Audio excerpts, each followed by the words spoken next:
আজকে সকাল সকাল সাজুগুজু করে চলে গেছিলাম আমার ফুফাতো ভাইদের বাড়ি। ওখানে পৌঁছাতে আমাদের মুড়ি দিয়ে ব্রেকফাস্ট করতে দিল, সেটাই শেয়ার করব আমি। তো গাইস, তোমরা হয়তো অনেকেই ভাবছো আমি সকাল সকাল গাধার মতো সাজুগুজু করে কেনই বা যাচ্ছি আমার ফুফাতো ভাইদের বাড়ি। কারণ আমার ফুফাতো ভাইয়ের মেয়ের গালে ভাত, তাই আমাদেরকে ইনভাইট করেছে, সেই জন্য আমরা খেতে যাব অল্প করে। কারণ আমি আবার বেশি খেতে পারি না, তাই বেশি কাঁড় পেঁয়াজি না মেরে ঝটপট সাজুগুজু করে চলে এলাম বাইরের দিকে। বাইরের দিকে আসতে দেখি এদিকে আমার 4টে চাকার হেলিকপ্টারটা এয়ারপোর্টে ল্যান্ড করে গেছে। ঠিকই শুনেছো, আজকে আমি হেলিকপ্টারে করে ঘটপুকুরে যাব। তো বেশি টাইম লস না করে আমি হেলিকপ্টারের পিছনে ছিটে গিয়ে বসে পড়লাম। বাইরের দিকে হাতি ঘোড়া দেখতে দেখতে ফাইনালি চলে এলাম ঘটকপুকুরে। ঘটকপুকুরে আসতে দেখি আমরা যে 4 চাকাটা অর্ডার করেছিলাম সেটা ভুল করে 3 চাকা চলে এসেছে।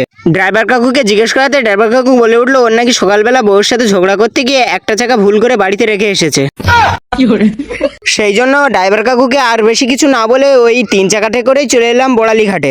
বড়ালি ঘাট থেকে কিছুক্ষণ হাঁটার পরে সামনের দিকে তাকিয়ে দেখি আমার ফুফুতো ভাই আমাদেরকে নিতে আসছে। তারপরে আর কি ফুফুতো ভাইয়ের কাঁধে কাঁধ মিলিয়ে চলে এলাম গল্প করতে করতে ফাইনালি ওদের বাড়ি। ফুফাতো ভাইদের বাড়ি পৌঁছাতেই আমার খিদে পেয়ে গেল, তাই ফুফাতো ভাইকে বললাম কিছু আনতে। ফুফাতো ভাই বললো দাঁড়া, তোর জন্য বিরিয়ানি এনে দিচ্ছি। বিরিয়ানির নাম করে এই যে আমাকে মুড়ি চানাচুরি এনে দিল। কি আর করবো, আবানে পড়ে এই মুড়ি চানাচুরি খেতে হলো। ভিডিওতে যে মোনাটাকে দেখছো এই মোনাটারই আজকে গালে ভাত।